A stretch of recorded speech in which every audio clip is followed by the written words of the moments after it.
All right, let's bow in prayer before we begin. Great and awesome God, we thank you again for today, that we can come before a wonderful group of people and study together and make observation of what your will is, what your example is, and who you are. We thank you so much that we have this time and that we are able to dedicate it to this. We're so thankful that we have one another. We're so thankful that especially that we have you. Help us to never forget you. Help us to always cling to you and with every effort think about you. Reflect upon grace. Consider how wonderful it is to know that salvation is just this lifetime away and not in eternity. We thank you so much for the sacrifice of your Son that gives us life. Help us to never forget that. Help us to always remember who we are. In Jesus' name, amen. Okay. So what do you look for, or what did you look for in a spouse?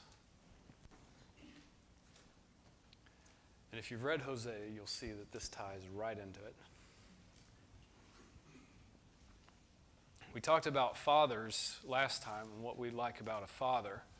Like a father to be present. We'd like a father to be consistent. And we'd like a father to be, well, a father. Just someone that cares, someone that's there to provide, give support, bring up his children. And that's how we said we're going to look at this book, look at the prophets, because that's what he's doing. He's reaching out to his children. Now, how do we think about a man? Yeah, go ahead. I think the most important thing is a shared faith, someone who's going to be a strong Christian leader of your household. Tremendous launch point right there. Someone with a strong faith, or at least one that matches, where you can both grow together, or at least one that's right around you. You know, we're two different people coming together. One's faith is not going to be the same in all avenues of experience and struggles that you've worked through, different things like that. Okay, what else?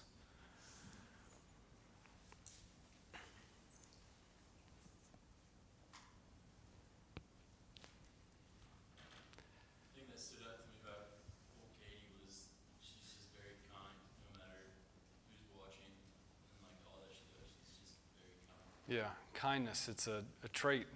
It's a thick streak of a person's personality. As I say thick streak, I think of, that big, thick fudge that's in the middle of the ice cream, identifies a wonderful center. Okay. Yeah, go ahead, Jessica. Patience. Why patience? Because I need it. We got to know our limits, right? And while I know that I need patience given to me, oftentimes we're sometimes struggle to reflect the same amount that we'd like to have, but that's just the reality of it. Welcome to humanity. Anything else? Yeah, go ahead, Benny. And along with patience, like enduring love. Like I'm going to love you no matter what. How would we describe that? A love. God's love for us. He loves us no matter what. Yeah. So in marriage, we're going to honor God.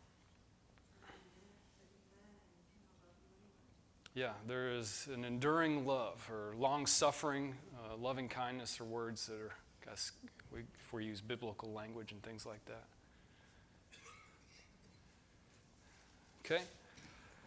So as we go into this, you're going to see a very hard, what looks to be a hard request. I mean, one of the things that we do in our Bible study is, we first look at who are the people that are impacted. Well, there's Hosea, and then the person that he's going to marry.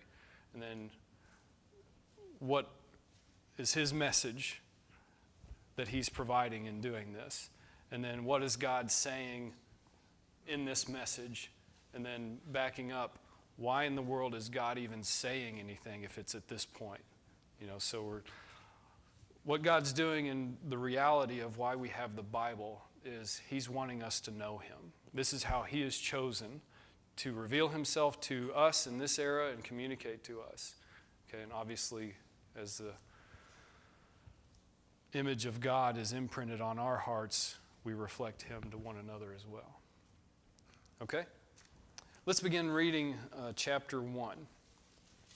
The word of the Lord that came to Hosea, the son of Beeri, in the days of Uzziah, Jotham, Ahaz, and Hezekiah, kings of Judah, and in the days of Jeroboam, the son of Joash, king of Israel. When the Lord first spoke through Hosea, the Lord said to Hosea, "Go take to yourself a wife of whoredom and have children of whoredom, for the land commits great whoredom by forsaking the Lord." So he went and took Gomer, the daughter of Diblaim, and she conceived and bore him a son. And the Lord said to him, "Call his name Jezreel, for in just a little while I will punish the house of Jehu for the blood of Jezreel, and I will put an end to the kingdom of the house of Israel. And on that day I will break the bow of Israel in the valley of Jezreel." She conceived again and bore a daughter, and the Lord said to him, "Call her name No Mercy, for I will no more have mercy on the house of Israel to forgive them at all. But I will have mercy on the house of Judah, and I will save them by the Lord their God. I will not save them by bow or by sword or by war or by horses or by horsemen." When she had weaned No Mercy, she conceived and bore a son, and the Lord said, "Call his name Not My People, for you are not my people, and I am not your God." Okay, let's stop right there. So God's calling Hosea to be what for the people? He's calling Hosea to be what for the people? And in a sense, you might even call his wife also called to be what for the people? What's God using Hosea for? Yeah. Living metaphor? Yeah. Or we might even extend it out, a living example. This is what? What's the metaphor? What's God trying to communicate?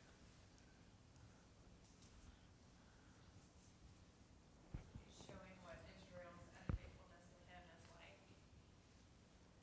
So wait a second. This is the people of promise, right? Abraham, of you will become a great nation. You'll inherit a great land, and from your seed all nations of the earth shall be blessed. That's passed on from Abraham. The promise continues to Isaac, and then on to Jacob. Jacob wrestles with God. God names him Israel. And now we have the people of Israel. And God says in verse 9, "And the Lord said, Call his name Not My People, for you are not my people, and I am not your God." Now, as we consider that, we would take that pretty hard. As if we were to offer to God a prayer and him to really speak and say, or send someone to say, "Hold on, name you by name, hold on, insert your name here. I'd like for you to stop because you are no longer one of my children." Do you know the impact that would be? I mean, some people have things happen to them through the day and it's just hard. And then some people have their spirit crushed. And that's where I would think that this is how it would impact me at this point in my life.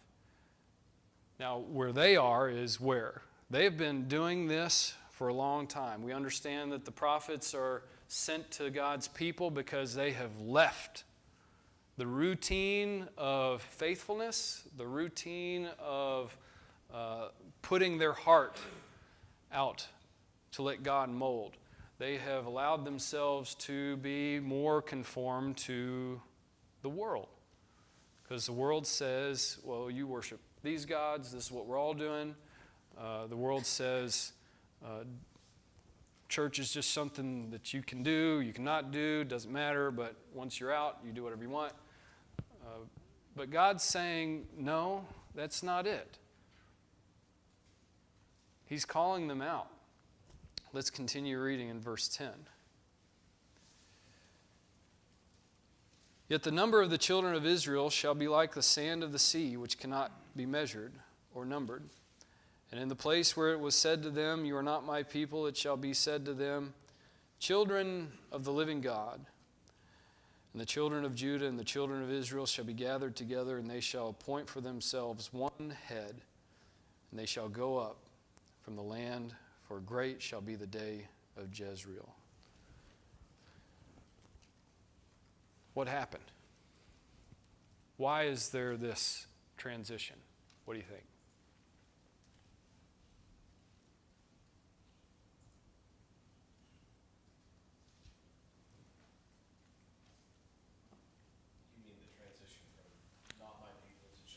Yes, yes. God redeems them. Yeah. Why? Loves them. Yes. But why say all this ahead, and why then say he loves them? What's he doing? What's he exemplifying as a father? I'll say it that way. Yeah, go ahead, Brennan. Mercy. Yeah. There is this mercy, and you can tell with that mercy that this is something that he has decided that he's going to do as a father. I'm going to care to the nth degree. I know you're going to do some things that I'm not going to approve of, and I'm going to tell you, I'm going to warn you, I'm going to tell you that this is the way that you're going to go. And if we bring this up to perhaps our language and what happens in the world, there's really two things that people can seek in the world. Well, you can go all kinds of different directions with that, but this is, you can seek the reward that the world gives, which is self-gratification, do whatever you want, whatever, or you can seek the reward that God gives, which is a transformed heart.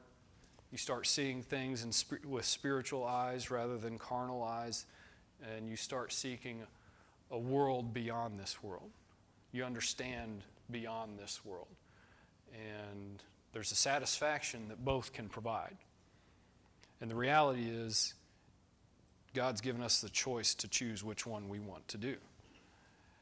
And how God does that is by what? Well, I'll crucify my son to reveal to you, one, that I've got a sacrifice that can redeem you, and I love you this much. It's when we slow down and think about these things, it's like, whoa. And he's done this for how long? Genesis, before. Okay, let's continue on in chapter 2.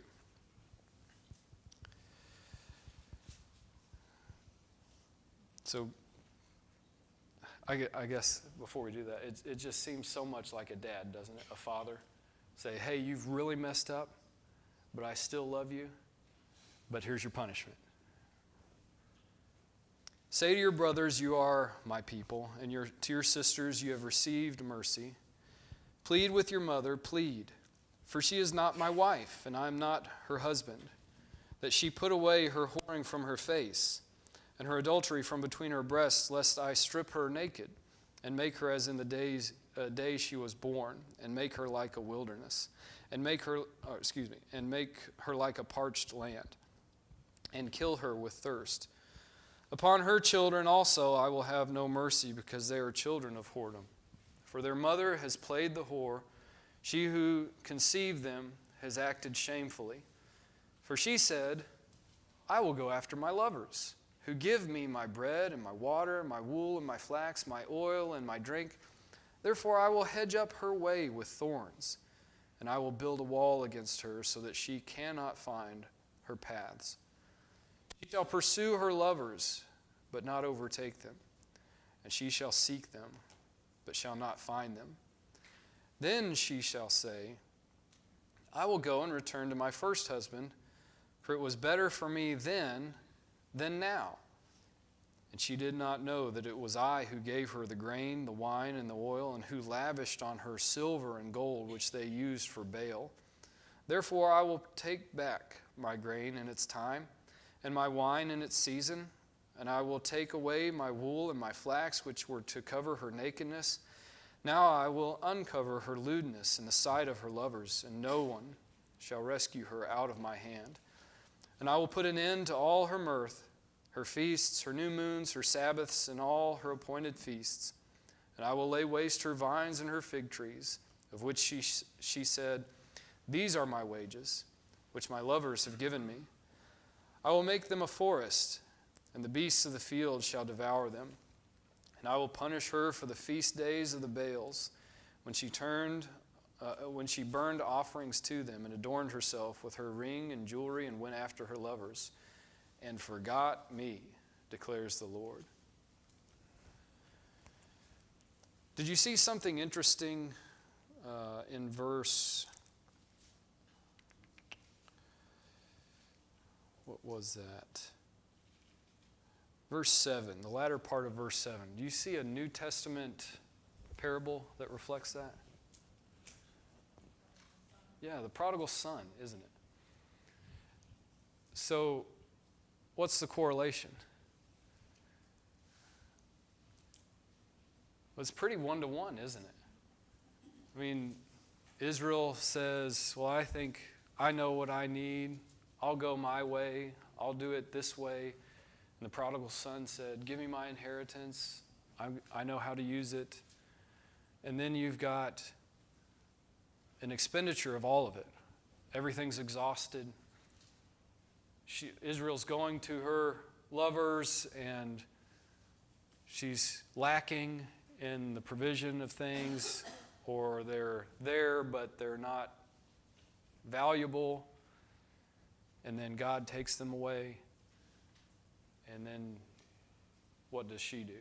Well, like the prodigal son, she turns. She came to a point of her senses, which was what? All my material needs are not being met. I better go back to where they were sourced at the beginning.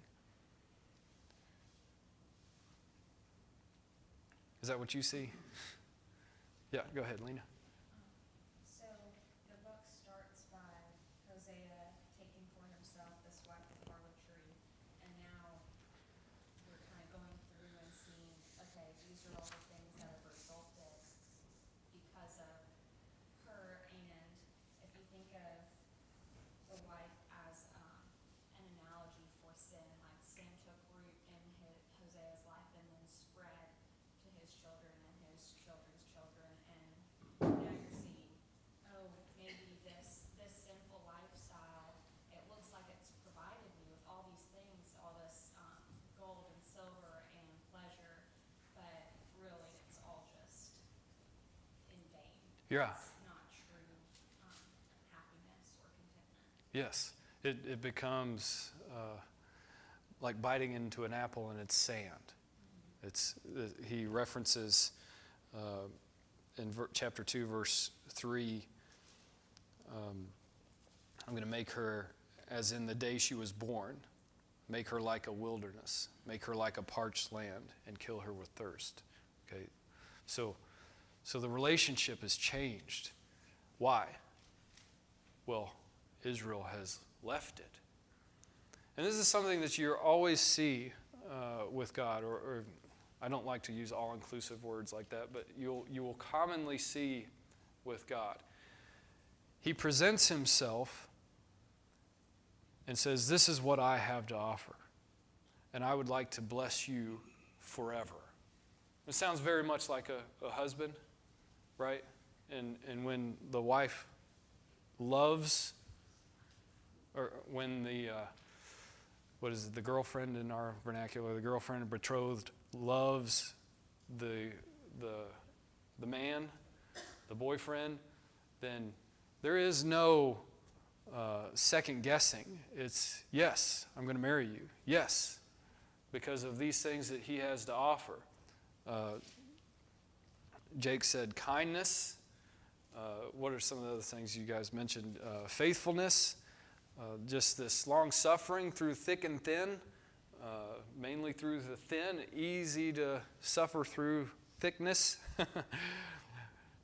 But when things are hard, you come to a crossroads where do you love with an enduring love like Benny was talking about? Doesn't matter what's happening, I'm always here, is what God's saying. But he's saying to Israel, if you leave, this is what's available for you.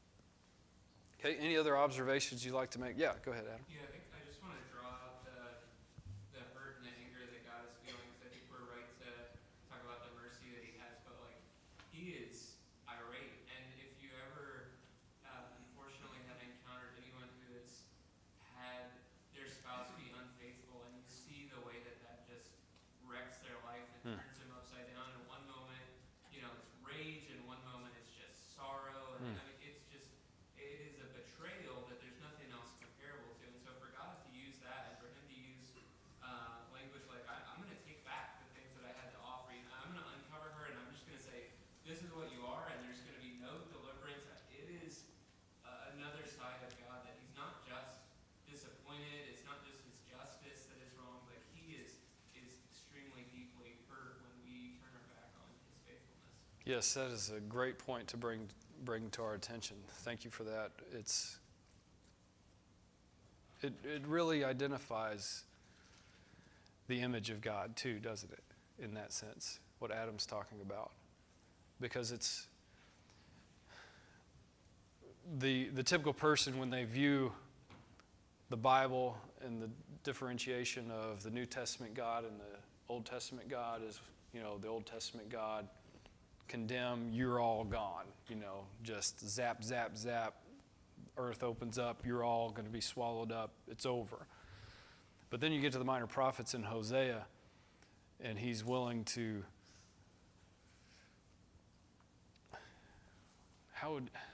it's just so deep, the extent that he's willing to go to express the reality that he's experiencing, and that Israel has just no clue what's happening because they're just so far gone. Yeah, go ahead, Jessica. To me, like it's a justified jealousy. Yeah, oh yeah. He's a jealous God. He doesn't want to share his bride with anyone else. And she's playing a harlot, and he's not happy. He says, if you come back, you know, then everything's going to be okay. But if you don't, I'm going to keep all of this sorrow. Yes, that's hard to hear. Yeah, keeping all of the sorrow. Yeah, go ahead, Jim. Ask more of a question in chapter 1, verse 7, said, "We'll have compassion on Judah," and that the northern tribes of the rest of Israel, I guess I'm asking, Judah had idol worship too, but I guess the idol worship was so bad from Baal that it was beyond comprehension. I guess what I'm asking, it must have been very bad. Yeah. Are you wanting me to try to answer that? I guess I'm just saying, he had compassion on Judah, Yeah. but were also really Yeah, and they're addressed in other ones, but what I think's happening with chapter 1 specifically is you're getting all of this covenant language there, and he's drawing out the covenant. He's drawing out that from the tribe of Judah shall come the Messiah, and that's one thing that continues on in that thread with this chapter. Yeah, go ahead, Becky. I know we're gonna get there in a minute, but in Hosea 2:19 and 20, this is actually, when Ryan and I did our marriage counseling, this is the two verses that we talked about, but it says, betroth you to me forever. Yes, I will betroth you to me in righteousness and justice, in loving kindness and mercy. I'll betroth you to me in faithfulness, and you shall know the Lord.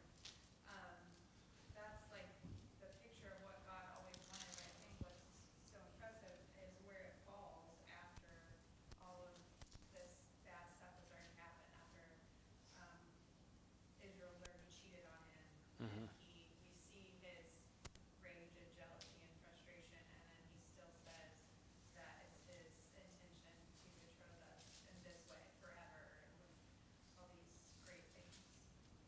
Excellent. Yes, we'll dive into that in just a second.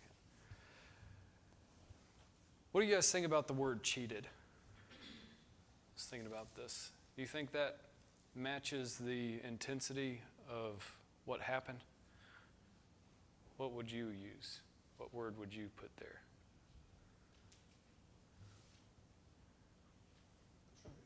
Betrayed? Yeah.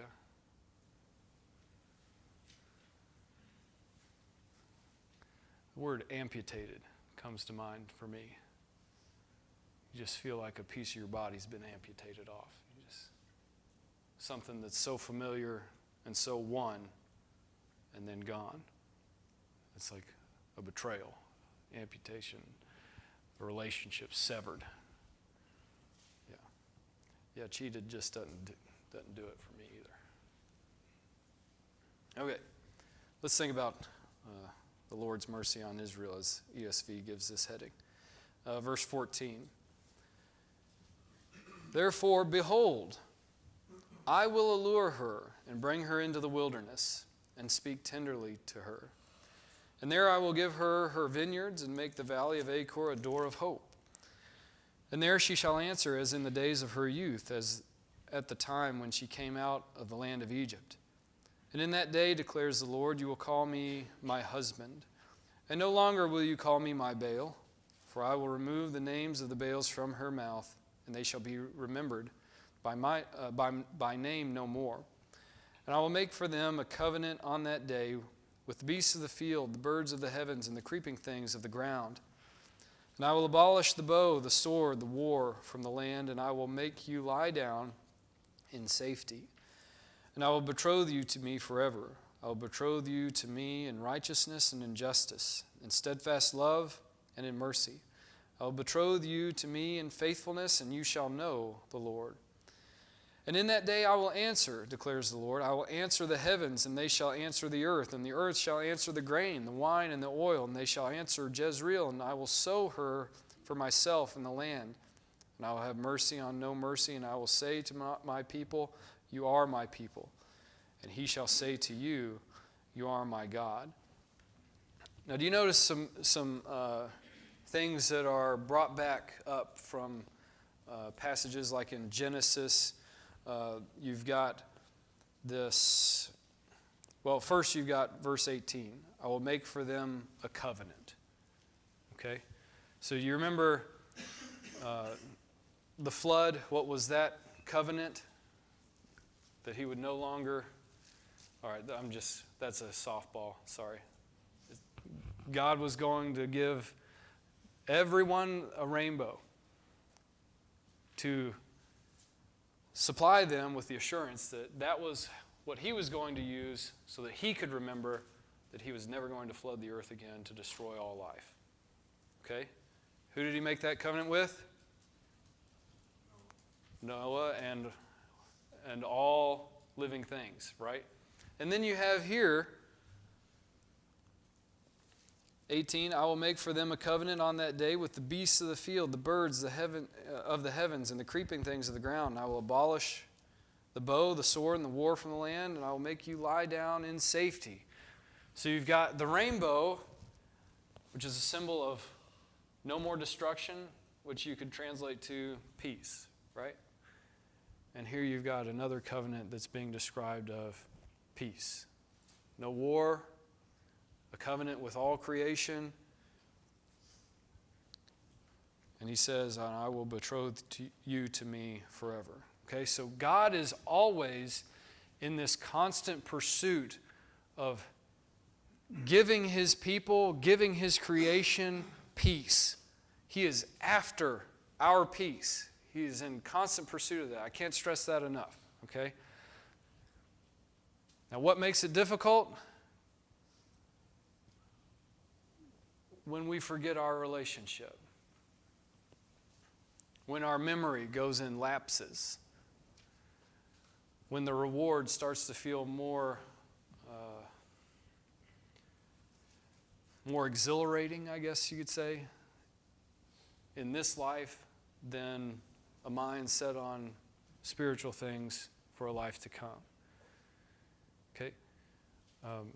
one of the things that God says, or Jesus says on the Sermon on the Mount, is if your brother has something against you, and you remember it when you're in the temple offering sacrifices, you leave that there, and you go to your brother and make that right. You remember that? Why is God so concerned about that?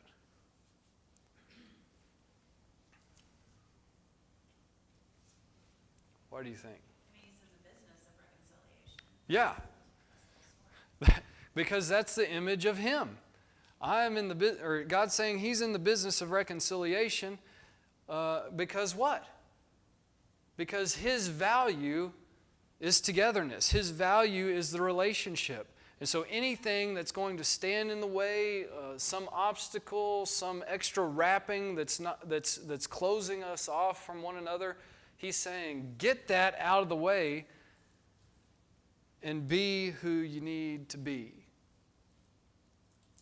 God's saying, you are my children. You need to get rid of all this extra stuff and start acting like it. And then more severely, I would say, or with greater intensity, He's saying this to Israel. You are my wife. How can you do this? How could you have done this for so long that you've left my name and now you call me Baal? Why do you worship me? Why do you go to different lovers when God says, what's He saying in that? He's saying He is their lover. He is the relationship that they should be having. Okay? Any other thoughts you want to draw up from that? Yeah, go ahead, Lisa. In 14, like all the anger that you described and Adam described, but then there's this totally, Oh, yeah.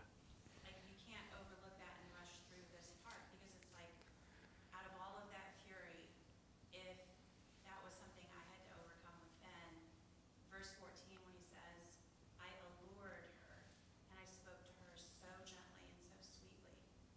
He's on the raw end of the stick. Yeah. But he's pursuing her with gentleness and pursuit. I mean, Very otherworldly, isn't it? that's next level. Yeah. Great that you brought that back up to us after we read it. That's good. I meant to come back to that, but I'm glad you did. Yeah. It's just so intense. So intense.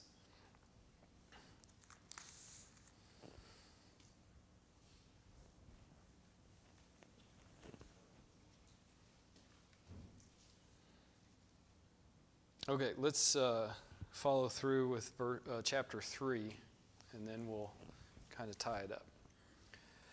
And the Lord said to me, go again, love a woman who is loved by another man and is an adulteress, even as the Lord loves the children of Israel, though they turn to other gods and love cakes of raisins. So I bought her for 15 shekels of silver and a homer and a lethech of barley.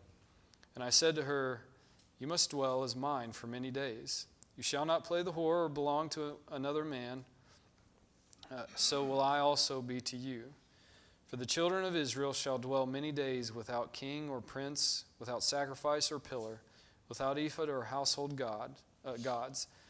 Afterward, the children of Israel shall return and seek the Lord their God and David their king, and they shall come in fear to the Lord and to His goodness in the latter days. Okay? This is kind of, we're seeing the image of the prodigal son here, aren't we? Coming in fear, coming in great humility is another way we could describe that. Okay, what do you see? What do you think about this? I mean, I see this like as if God's just crying and telling Hosea to do this. What else?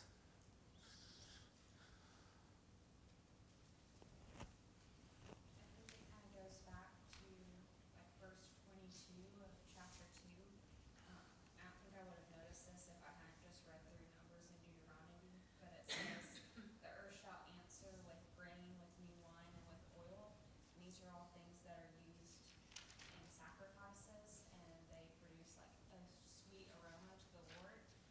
so he's going to redeem them, and they're going to answer with their worship and their praise and their, doing his will. And so that kind of goes along with what's happening in chapter 3. Excellent. Good.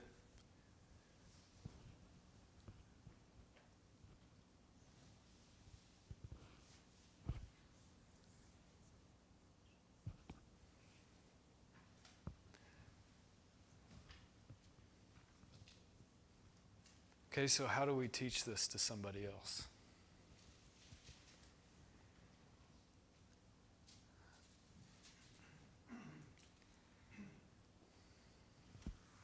How do we exemplify this in our life? One of the hardest things about being human is that God's made us to need togetherness. He's made us to need togetherness. And imperfection together, it is what it is, isn't it? And yet God does this on purpose. Why? Well, when you bring two imperfect things together, and their pursuit is to be better, they're going to, yes, because they're together, they're going to rub, but they're going to rub gracefully and patiently. And when it rubs too hard, they're going to back off and rub soft. Or if it rubs too hard and they don't, the other one can accommodate for that. One of the things about marriage is, in this identification of what God's doing, is he's not saying it's a 50-50 relationship, is he? He's saying, I'm in this 100%. You were in this 100%. And now your percentage has fallen, which means adultery in this sense. They've gone after other gods. Their relationship has changed. And as we've seen from this, God doesn't like that. He's not willing to let her go by just saying so, but he is willing to say, in the reality of this, that if you're willing to go, he will allure, but it's up to Israel to make a decision, to be captivated by that or not. Okay, any other takeaways that you'd like to add? Yeah, go ahead, Nick. This is sort of ancillary to what we've been talking about all class, but it just sort of popped into my mind now. We often talk about the sort of one exception to marriage, whereas we feel like it's biblical to give a divorce is adultery. Right. We say, oh, shouldn't get divorced, but adultery, then you can get divorced. But we're told to forgive others how we want Christ to forgive us. So if we look at this passage and say, we cheat and do adultery on our relationship with God all the time, yet he is still wise to forgive us. Maybe we shouldn't be so quick with boasting in that exemption. Not that it happens, to a lot of people, but it is, the reality of certain relationships to say, hey, even if that does happen, that covenant that we made, that marriage that we had is still stronger. Maybe our first instinct should not be to go to the exemption, but maybe to show forgiveness and love. Yeah, that's a great point. Oftentimes what happens in thinking about this a little more is it's gone to a point where it's like this, where the problems have gone unaddressed and they've just lived with it, and it just gets to a point where they want out, right? And it doesn't have to be that way. Yeah, go ahead, Becky. I don't completely understand everything that's happening in chapter 3, but it seems like his wife has completely left him and is living with somebody else, and he's going and literally buying back his own wife. Yeah. Which that sounds so much like what Jesus did for us. Yep. Exactly right. There are a few different interpretations, of course, in that idea, but the idea is there. It's the effort of this has happened again. And he's buying her back, trying to restore the relationship. Okay. I think all the relationship takeaways are pretty apparent, so we don't have to drill those anymore. Let's look next time at beginning at chapter 4, maybe going through to chapter 7 of Hosea, and we'll dig in a little deeper on those. Thanks so much for your thoughts and participation.